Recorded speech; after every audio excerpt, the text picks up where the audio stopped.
Welcome back, folks, to the Get a Grip on Lighting podcast. On today's show, we have the original badass of lighting, Steve Robinson, coming in hot. That's right. We're going to talk to him in about a second. But before we do, we got to tell you about our friends, the Keep It Easy folks, Greg. Keystone Technologies. Go to KEYSTONETECH.com. That's right. You know how they're keeping it easy today is with their XFit Vapor Tight fixture. So I've done Vapor Tight projects in the past, and sometimes there's a lot of options. You have different lenses, you have different clips, you have different outputs. They have the different outputs. They have 2, 4, and 8 foot in this, but they give you stainless steel clips. No reason to even ask for them. No plastic clips involved. It's stainless steel from the beginning. A nice diffused lens too. I've seen Vapor Tights with clear lenses. Gross. You know, I think I like a nice smooth diffused lens, and it's 2 foot, 4 foot, 8 foot, 2,000 lumens up to about 12,000 lumens. So they cover it all with their Vapor Tights. The steel clips are so essential. Like the broken clips. Come on, man. We don't want to roll like that. We want to go with those steel clips. So you keep it easy, light made easy with Keystone. Go to KEYSTONETECH.com, and of course, proud members of the National Association of Innovative Lighting Distributors. That is NAILD.org, nailed.org. That's right. Join us. And we got one of longtime member of NAILD here right now. Welcome to the Get a Grip on Lighting podcast, Steve Robinson. Good morning, Mike. Good morning, Greg. Morning. Nice to be here. Coming back on. Yeah. Yeah, thanks. I was looking back. Last time I spoke with you, we were in Reno. Mm-hmm. Yes. Yeah, I listened back to it today, and I was like, all right, we talked to you, but it was in person, and it was in 2019, and it was at the NAILD convention, so that would be probably close to 2 years ago. I think it was in April of 2019. It sure was. Yeah, what a different world. Mm-hmm. That's what I was going to say. A few things have changed since then. Yeah. You know, we got your story in that last one. We kind of went through your original, the background and everything, so we have that. So I want to just focus a little bit on a few things we talked about then. And you might not remember, and I didn't until I listened to it. I remembered parts of it, but one thing that stuck out to me is at the time you mentioned, you think that in your market, LED's been converted, maybe 25 to 35% has been done. Has that number changed since 2019? Certainly. It's probably better than 50% now. In 2 years' time, we're maybe even in Massachusetts, where they've been more progressive, it's probably 60 or 65%. Connecticut's probably still in the 50% range. Again, there are certain projects and certain programs that target outside versus inside versus, I think the outside has been targeted much faster. So we're probably 65% outside and only 40% on the inside. If you go to a typical Class A office building, it's probably 35, 40%, maybe within certain buildings are 35%, because as tenants come in, they retrofit and they put in new fixtures. But certainly the outside is someplace that's been targeted and is probably well over 60% by now. Yeah, and I think that's that's something I noticed too in our area is you drive around, and that's what you can obviously see right away is your exterior lights, and you look at it and you're like, oh man, they already did it all. That's not always the case, as you mentioned. They maybe did the exterior, but they haven't done the interior. So it's not all negative, but yeah, definitely the percentages have gone up. How about you, Mike, your area? So Ontario and Massachusetts are the two leading jurisdictions for LED adoption. Last time I checked, and that would be about a year ago or whatever. And that's I think that's a DLC thing that's put out, or some sort of briefing that puts out and goes by jurisdiction. And some areas are really far ahead. I would say that right now it's hot though, man. We're doing a lot of jobs, so there's still lots of fluorescents out there. However, I did a proposal the other day. Customer, we had done his large facility, and he had this one other facility across the street where he stored stuff that we didn't do. And I ended up calling him, and we had a talk. We went over there, and he had 8-foot T8s, and the payback was 5 years. And it wasn't big enough to get a rebate. There's a lot of that kind of stuff out there, that smaller play, But the big buildings with the halides, the 400 watt metal halides and the 1,000 watt metal halides, those are mostly gone, I would say. Yeah. So. I was just given a list by a property management company, and he manages courthouses, and they have. He gave me a list of 8 places he wanted me to go by, and listed them as all having HID still, and I was kind of surprised, but the state has been a little bit slower than market rate, property management companies in converting, because they're probably because of the bureaucracy, and I hope he's not watching. But it's or my competition is watching, because they're going to start going on all the courthouses. But it's just, I was surprised that this particular company had so many properties that hadn't been touched yet. But the list is the list, and I believe them. So that's what we'll be heading out there to do. That's a lot what we do. We have our own. We don't own any labor. We do a lot of turnkey project management from our energy services division. So we go out and do the audit, put it all together, do the utility incentives, and then we bring in a contractor that suits that particular geographic or type of project, and we manage the project right till completion and invoicing. So the major advantage I think that we push through our customers is that when it comes to warranty, compared to a contractor, when we're managing a project, we automatically give you the 5 years, factory warranty. The contractors that install for us give us a 1-year labor warranty. So if something craps out in the first year, they're going to go back and do it for us without a labor charge to us. Obviously the manufacturers, we try to use manufacturers that'll still be there in 5 years. Mm-hmm. But it says, just in case, it says right on there that if it's a manufacturer's warranty that we're passing on. If they're not there, then I can't help you.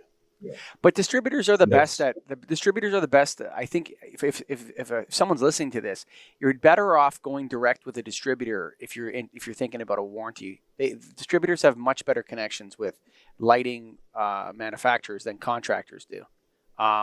It's a better position to be in. But let me ask you this, Steve. The labor thing is becoming an issue, and Greg and I did a show a couple weeks ago talking about bought from a premier manufacturer. Lights, the facade lighting went out after a year and a half or something like that, Greg. And the customer was upset because they had to pay a large labor charge to replace a $400 light fixture. It cost them $1,000 a fixture or something like that to do it, because they had to rent cranes, they had to cover power lines, shut down streets, and all this kind of stuff. Yeah. How are you guys handling the customers when it comes to those warranty issues where labor is involved? What is your position on that? Well, like I said, in our official contract, it basically it covers it for a year at our expense. Anything after that, it's materials only. Mm-hmm. Unless it's a mass failure and the manufacturer ponies up for it, we're not responsible for the installation after a year's time. Have you had any catastrophic failures? Have you seen that? Not so much on the outside, but I have had them in parking garages. We had a few parking garages, not mentioning names, but they ponied up and covered the labor to go back in and change them all back out. So if it's something where you've had, there's no fixed number of defectives, but if it's, if say 20% go out in the first 3 or 4 months, I can't be dicking around with that customer for sure. Perpetuity. I go in and I get the manufacturer to get me to change them all out. I got to make the customer right, and I'll just go in and change them all out. Manufacturers have been good at, little arm twisting sometimes, but if they want your business, they'll do what's right. Have you had any of those jobs come from a manufacturer that's no longer around?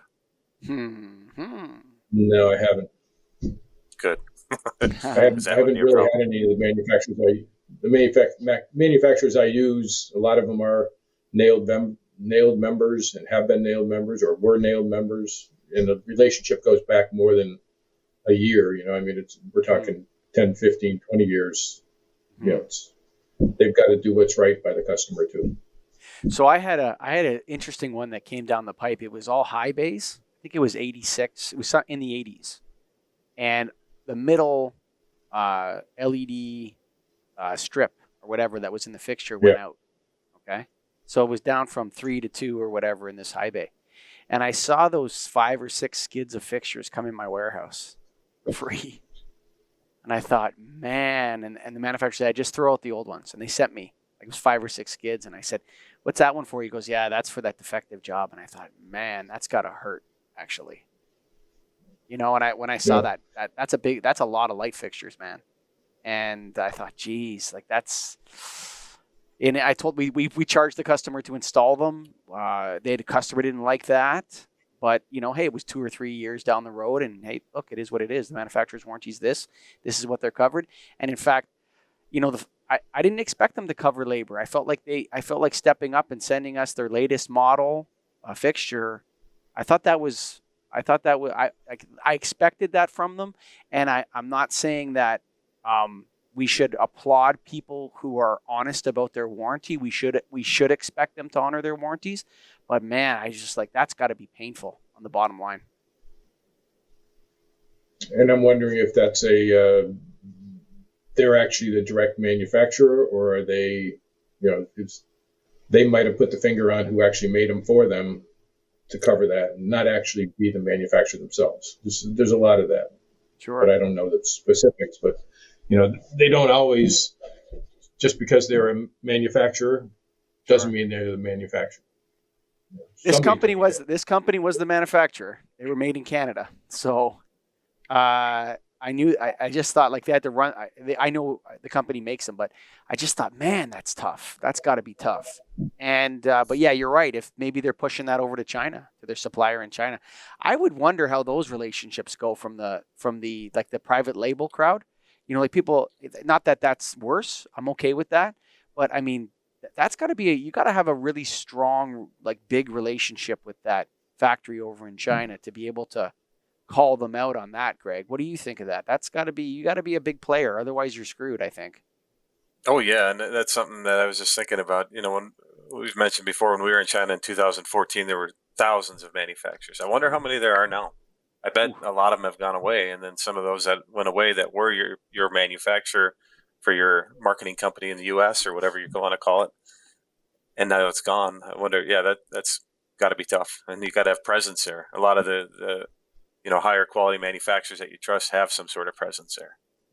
Have somebody that goes there, travels. I know that now. Yeah. Speaking of made in Canada, what is up with your fixtures not being the standard grid ceiling size for US? So they are. So most drop ceilings or ceiling tile based ceilings are 2 foot by 4 foot. But we do have metric. Yep, there are metric fixtures and there are metric lamps.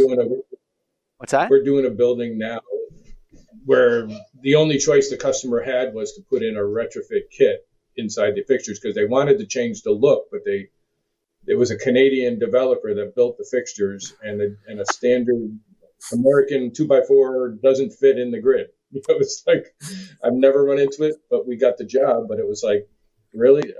We were just shocked, and it's a very large building, and it's but it was a Canadian developer that brought their own guys, their own crew came down from Canada and built this building and put the ceiling in, and next 20 years later they can't replace the fixtures; they have to put a retrofit in the fixtures. So Canada is kind of halfway between imperial and metric. Okay, so if you're a contractor, contractors build in inches and feet. Every contractor you'll meet pulls out a tape measure and he's building in inches and feet.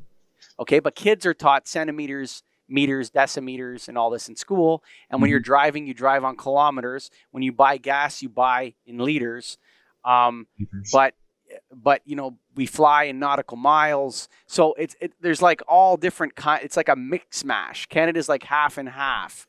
People still bake in cups, but not in milliliters. It's such a mix up in Canada. It's absolutely nuts. But there was a point in the 1970s and 80s where people were pushing for metric lamps. And so I have about 10 if you want them, if that customer still has pictures, I got about 10 cases of F40 T12 CW metric. in stock. You want them.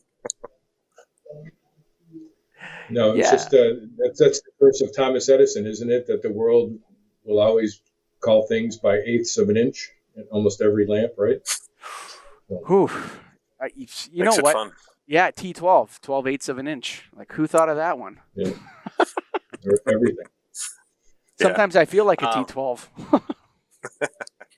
I ran into, here's another interesting one I ran into just yesterday, and want to get, if you've had experience like this too, Steve, but customer that did an LED upgrade. Actually, I shouldn't say they did. A customer that bought a building from the previous owner of this company that he bought the company from did an LED upgrade. And he did it right before he was selling the company. So we went with the cheapest fixture he could find. They had little pull chain, those shop looking lights that are all built in.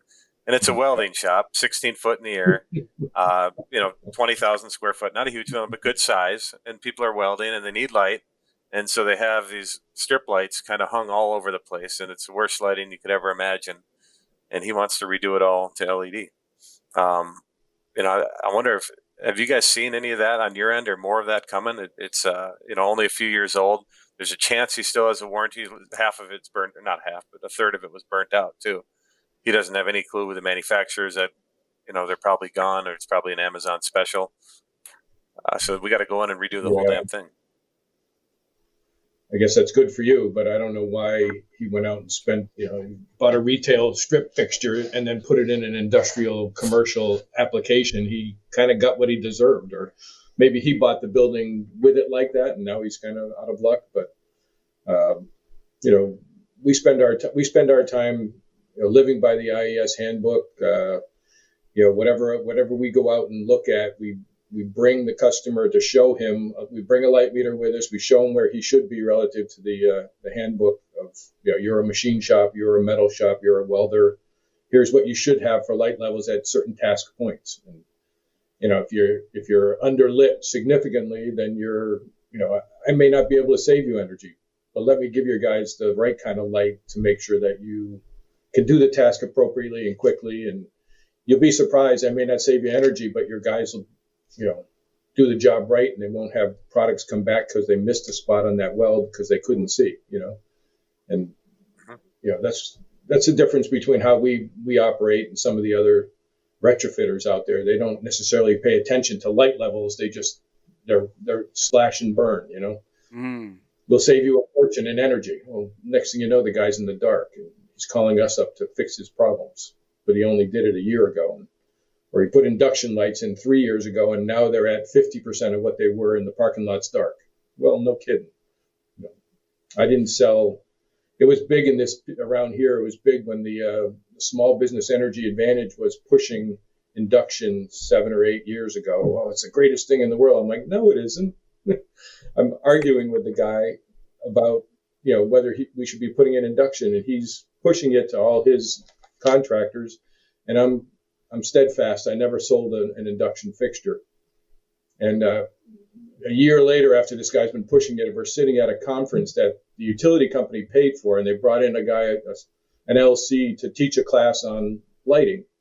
And as he's going through the different lighting sources, he gets to induction. He goes, well, when it comes to induction, don't ever put this stuff in. And I'm sitting right behind the guy who's been pushing it to all his, his small business contractors. And he knows I'm sitting right behind him. And the guy he hired to give a talk is telling exactly what I've been telling him for 2 years. And he's hearing it from the guy he hired. And you could almost see his neck was turning red because, he knew he wasn't right about putting in all that induction. But it was kind of like I didn't even rub it in, too. I didn't tell him I told him so, but he knew it and I knew it. So it's all.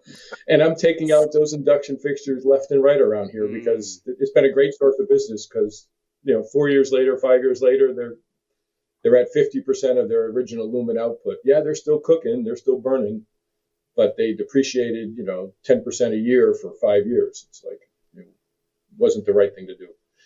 Granted, they were pushing savings. And LEDs were too expensive 5 years ago, but you didn't do any customers any favor by putting it in. Yeah, LED's ugly sister.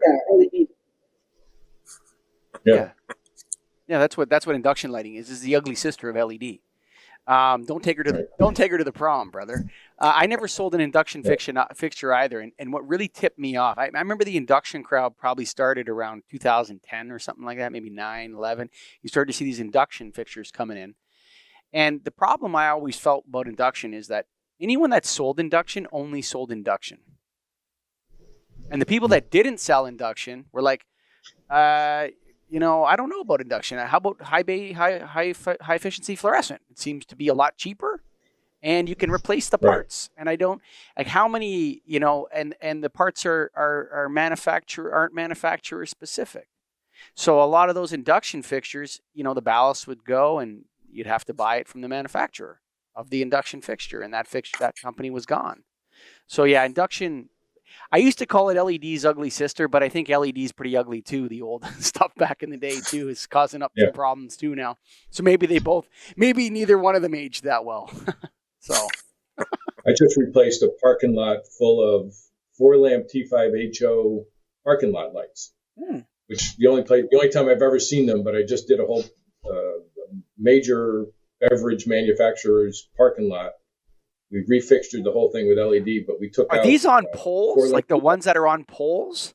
Yeah, like a 4-lamp T5HO high bay on a pole. There's about... too. I mean, they were back to back. There's about 5 car dealerships in Minneapolis. They had wall packs like that too. They had wall packs on the walls with a 4-lamp T5HO, 12-foot mounting height. I'm like... Whoa. But I guess that's better than induction, I suppose, At least you can replace the parts. I mean, they're ugly as heck. Like, there's nothing nastier than driving by, seeing a vapor tight fixture strapped to a pole. Like, what the heck is that about? Well, they weren't even vapor tights. They were some sort of a high bay fixture, but it was a wet location listed, Oh, man. And I guess, they ran at cold temperature, so it was just, we got rid of them. Yeah. Get rid of those things, brother. How are you dealing with COVID-19? Like, what's going on with that in your business? How you been coping? Well, I think we were very fortunate. Knock on wood, we haven't missed a day of work the whole time. Everybody came to work at my place. I've got 18 employees, and everybody came to work. We made a pact. If we all stay healthy, we all keep working. And it showed. We had a better year than most, I would think, because we were in the state of Connecticut, we were considered essential because we serviced the electricians who were also essential. So it worked out. I only had one case in the whole company, and she got that while she was away, and she got tested when she got back, and she had it, so she didn't come to work. And we didn't have any cases at the office, which was great. Everybody I know, there's only been a few cases of people I know that have had it. We're into the vaccination phase around here, and I'm looking forward to a summer of normality. Maybe we'll see how it plays out. But we had a reasonably good year considering. So that NAILD worked very hard with NED and NEMRA to get that essential listing back in March.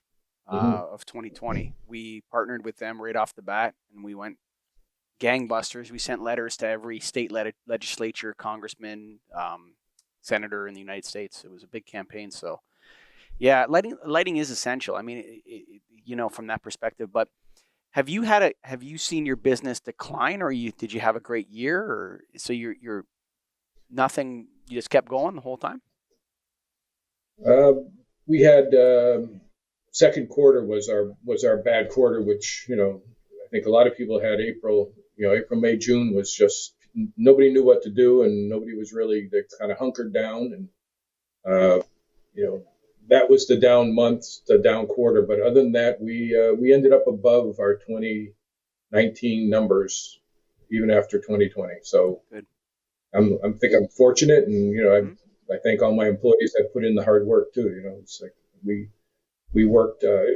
One of the major features that we actually liked was we were able to find contractors that wanted to work in office buildings and the reduction at a reduced rate because they could work without people being in their way. How much easier is it to do an office building when normally that building has 2,000 people working there every day, but now there's 80. We literally had a building that went from 2,600 people pre-COVID on a daily basis down to 80 people working in that building. So we went in and changed out almost 6,000 fixtures in that building in 2 months, which would have taken 4 months doing second shift and working around people. So we actually, the contractor was reduced his rate a little bit. The utility company had a COVID special on incentive rate, so we knocked out that building, and that was a big play for us. We did a few of those where we were able to get into buildings that we couldn't get into before. And that was the best part about COVID was empty buildings. Yeah. As long as you had progressive owners. Yeah. How are those buildings now? Is it increased capacity in your market, or what are we looking at? We're slowly coming back. I think the one building that I'm mentioning now, we've just finished the project, and one tenant has 4 or 5 floors. They're scheduled to come back June 1st. That's their tentative schedule to come back. That's typical of a lot of the places. There's still some that are just, I'm glad I don't own an office building. It's a different world right now than what they're used to. And I've been a big BOMA member for 25 years. I've been in BOMA, and I listen to my BOMA members, and they're not quite sure what to do yet because they don't know which tenants are coming back, which tenants are taking this less space. They're fortunate that some of them have long-term leases and they're getting paid, but there's nobody there. In one of our projects, the cleaning company agreed to clean up after us for free because they were getting paid anyway and they weren't doing anything. So they'd agreed to clean up after my lighting crew. And the lighting crew was happy because he didn't have to do it. So It worked out pretty well. Sure. But they felt so bad because they've been working for 8 months getting paid. So I feel like there's a pendulum swing happening right now. Like I follow some interesting news sources that are worldwide, and it's interesting to look at things from a global perspective, right? So you see that different areas of the world, for example, there's weird correlations between things. Like the less strict the lockdown, like in some countries, translated to lower deaths. So it's all sorts of weird stuff is happening right now in the science behind this. And you're starting to see a swing in the pendulum away from these measures. Now, Canada is probably going to be the last place because I think we're the worst led country in the world and the worst led province and the worst led city. So I'm probably in one of the worst spots that you could find in terms of vaccination rollout, in terms of all manner of crazy restrictions. But I think what we're seeing is a societal move from this side and kind of trying to come back over to here. And I think it's going to gain momentum as we move forward, as the U.S. becomes more vaccinated and these things start to roll out across the board. So I think lighting distributors should prepare for that. But in light of all that, have you done anything with UVC technology, Steve? Have you dived into that at all? Have you done anything? I've really only sold half a dozen fixtures. Right? For instance, we did a volleyball club. They finally let them go back to play volleyball, so I sold them a bunch of portable UVCs for their volleyball room, where they would, after practice, they would stagger their practices, so they would stack all their balls in the UVC room, and then an hour later pull them back out and play volleyball again. That really haven't done a whole lot. None of my BOMA type customers have really gone down that road yet. It's kind of funny that a tenant in my own building has started a company that was specifically designed for, no, if you can say it, he does a UVC that's friendly to your skin. And instead of being Purell stations all over the world, it's going to be put your hands in almost like a hand dryer, and that sterilizes them in hospitals and buildings. That's coming along the way pretty soon. Nobody didn't break his patent, but he actually is a tenant in my building, and that's what he did. He pivoted from a hospitality product line that he sold, and he pivoted from that right away and got into UV protection for, started a new business and just now entering the marketplace. So people like that have seen opportunity where most people had gloom and doom. He actually saw it as an opportunity. I know that even amongst our nailed members, I did hear that some of them have done significant business in the UVC. I just haven't really gotten into it. I think it's there's like when these things explode, what happens is there's some fallout, and then there's something left at the end from it. And I think there's going to be a significant market for active and passive air disinfection, and then pockets of surface disinfection left over after things settle. Like, for example, I don't like the idea of surface disinfection, even if they say it doesn't hurt your skin, or whatever. I think most people are very wary about that. But in an airport bathroom stall, I think that's a great idea, actually. I think most people would support that application of that type. So there's all manner of applications out there that need to be developed by this industry. Train stations, subway stations, these places should have very simple. There's all kind of air movement in a train station, natural air movement. And in subway stations, there's all kind of natural. The air is circulating very quickly. It'd be very easy to put in UVC disinfection, passive disinfection all over the place in those types of environments where people are congregating in massive amounts of people. The air moves like crazy in those areas, so you don't need active air disinfection. You could simply go passive. So I think there's going to be a leftover of a lot of environments that are real UVC applications. The active for the offices, I think they need to add an element of theater to it, hygiene theater, where if you're going to do your 2x4s with an active UVC disinfection, it needs to tell people that it's doing that. I think that would be very, very helpful. In the sales and the acceptance of it. Oh, what's happening in this office building? Oh, yeah, 1 in every 4 troffers is an active UVC disinfection system, which kills germs and pathogens and whatever. I think that would be very, very wise for the industry to have a indicator on those fixtures that it's doing that. And I think it would help with, if we can contribute in some way to people wanting to go back to, there's going to be people that are scared. Like, quite frankly, there's people that are scared out of their minds of COVID-19. And some of them, I think, to a point of derangement. But other people that are just, naturally, a little more fearful than others, and we can cater to those people with a little hygiene theater. And I think it'd be really wise if manufacturers did that, Steve. Have you run across a manufacturer that has marketed a fixture that, because for me, if you're putting UVC inside of a standard troffer, you've got to be label it that way, but also have some fail-safe way of somebody not walking under it or camping under it. Whether you put it's a not motion surface. sensor into there, It's not surface disinfection. So there's 2 types of disinfection. One is surfaces with plenum disinfection. Air. So it sucks the air over top of a UVC.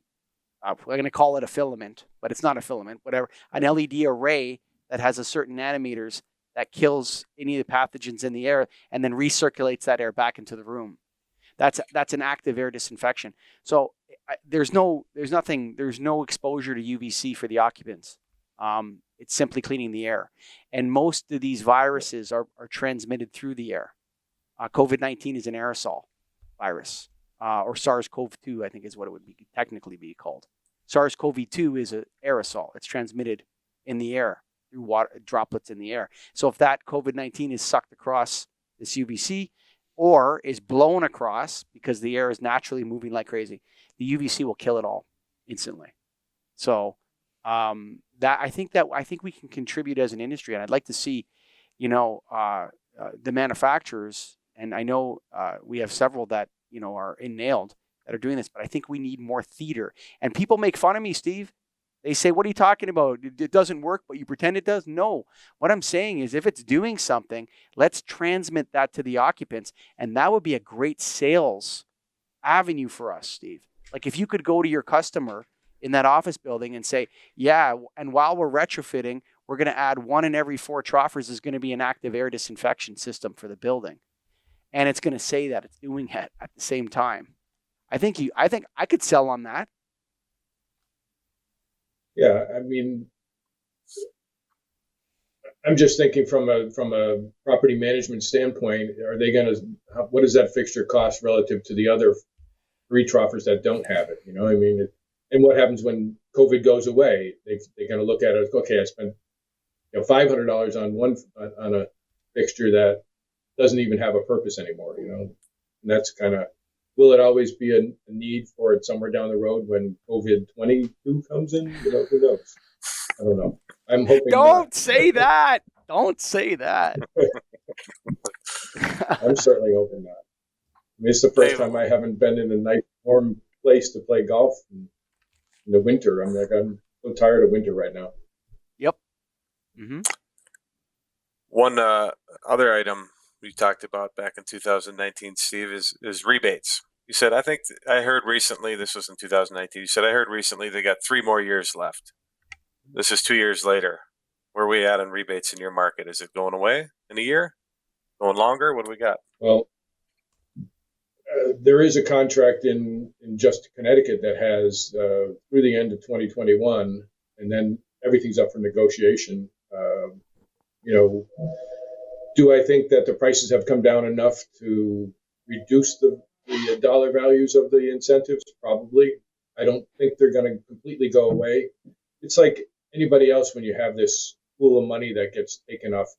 In our area, I'm sure it's probably the same in your area. Everybody pays an electric bill, pays into a fund. And that fund is turned around and made into incentive programs. It's the conservation charge on your electric bill. So much like municipals, when they have a revenue stream, they'll find a way to keep that money coming in. With utilities, they've been, and Public Utility Regulatory Authority or the Department of Environmental Protection, all these people are used to this fund, and they're going to find a way to keep that fund coming in and distribute it. So one of the things we're trying to actually do is we're getting into electrical vehicle charging stations. Mm-hmm. We're trying to develop a division that will. I have 3,000 customers. They're all going to want EV charging stations. Why should they go somewhere else? Sure. That to me, and in Massachusetts, they've had an incentive where the utility pays the infrastructure.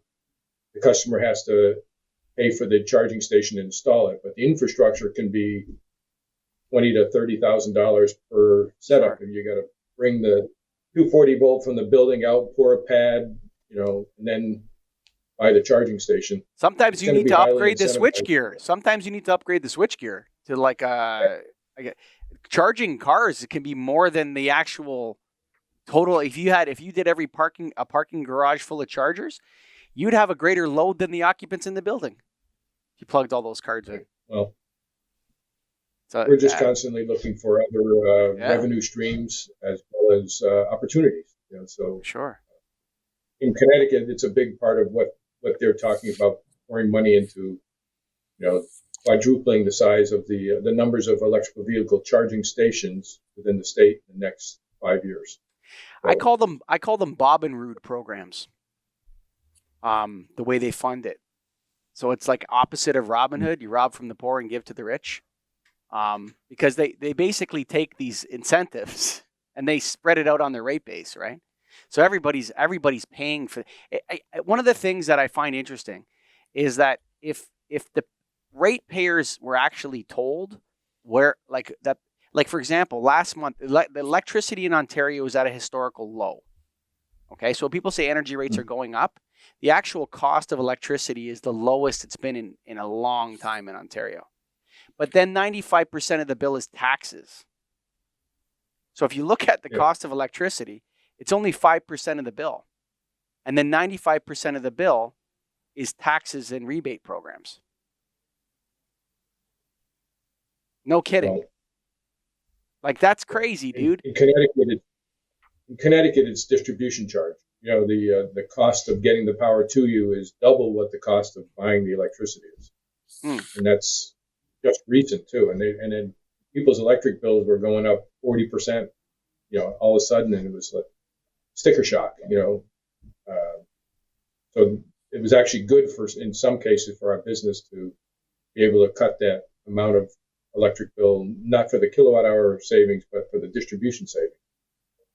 It's big in this area. Well, I'm happy that they can keep doing it. I'm not wearing that hat right now. I'm not wearing electricity ratepayer advocate hat. I'm wearing lighting company that sells on rebates hat. So keep it rolling, folks. Greg, right. Keep the party going. That's right. That's right. Let's roll. How about in your area, Greg? What are rebates doing?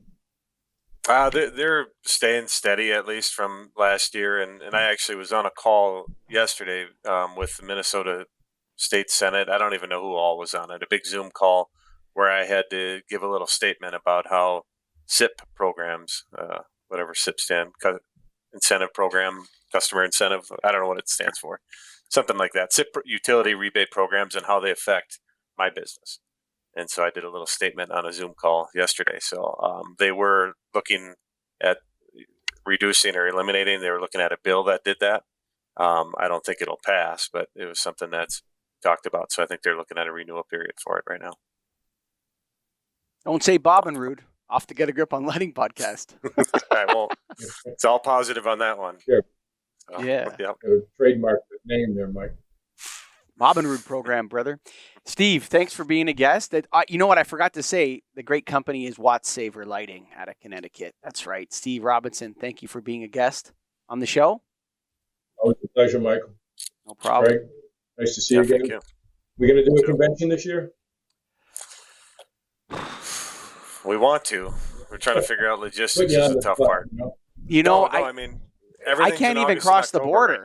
Right so I can't even cross the border. So Canada's border's shut unless you're shipping something. But they can't ship me in a tractor trailer. I wish they could. But I mean, we've pulled the members. Like we could pull one off pretty quick. But August to December is completely packed with lighting events. Like it's completely packed, and they're committed, man. Those like Leducation is committed, Light Fair is committed. They want to roll it. So, could we do something in June? We would love to, man. We would really love to. Yeah. So we're still fingers crossed. That's where we're at. I'd be there. Me too, if I could. I missed one in 25 years or so. So yeah, I'd be there if there's going to be one. Appreciate that. It's just hard for me to be virtual. Yeah. You know what? I mean, I think everybody's ready for this virtual stuff to end. You know, I read an article and then we'll close it here, Greg. Don't worry. That people are what do they call it? There's a name for it. Skin. It's like suffering from lack of human touch. Like this is a disease. Yeah. And, like that tap that, I come in your office, Steve, and I give on your shoulder, and I tap you. Yeah. And, hey, Steve, what's happening? Or we give each other a high five and a quick hug or whatever. That releases serotonin in your brain. Okay? And then when we meet and we don't do that, it has a negative impact. It's not benign. Yeah. I can't think the last time I shook anybody's hand. It's like, I'm a handshaker, it's what I do. And I'm like, knuckle bumps, elbow bumps, kick your feet together. I don't know. It's getting old. Yeah. So there's an article in The Economist this week on touch. You can read it. And it talks about how those interactions make people healthy. They release chemicals and hormones and all sorts of stuff. We got to go back to it. But before we get into that, that's not for the Get a Grip on Lighting podcast, Greggy. We got to talk about KEYSTONETECH.com, Greggy, KeystoneTech.com. That's right. They're XFit vapor tight fixtures, 2 foot, 4 foot, 8 foot, 2,000 to 11,000 lumens, all the kelvins you need, 0 to 10 volt dimming, low optical flicker. It even says that's nice, and not a lot of people point that out, but they do. And smooth diffuse lens, and to top it off, stainless steel clips. Come on. Get those stainless steel clips on there. That's the way to do it. Light made easy from the Retrofit Kings. That's right. KEYSTONETECH.com. Of course, the National Association of Innovative Lighting Distributors. That's NAILD.org. Yeah, we want a convention. Steve's still sitting there. He wants to go to a convention. Let's open this thing up and let rip. I'm ready to roll, man. And I haven't played golf in 15 years, but if I see you at a convention, I'm following you in a golf cart, Steve Robinson. I promise you 100% for sure I'm driving behind you. Folks, Steve, thanks for coming on the show. And folks, thanks for listening. Thanks for having me, guys. Nice talking to you.